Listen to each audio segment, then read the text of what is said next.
In a quiet village far from the city lights, there stood an old wooden house everyone avoided. Inside it, a narrow hallway led to a single ancient door that no one had touched for decades. It had no handle, no lock, no hinges, yet every night at exactly 3 a.m. it opened by itself. Nobody knew why, and nobody dared to find out.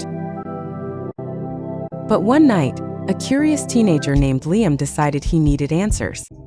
He didn't believe in ghosts or curses, only the truth. With a flashlight in hand, Liam walked into the abandoned house at 2:55 a.m. The air felt heavy, like the house itself was breathing. Every step he took echoed through the wooden floors as the hallway stretched endlessly. At 2:59 a.m., everything fell silent. Not a sound, not even his breath. Then the clock struck 3 a.m. The ancient door creaked open, revealing not darkness, but a warm golden light pulsing like a heartbeat. Liam stepped closer and saw a younger version of himself sitting on the glowing floor.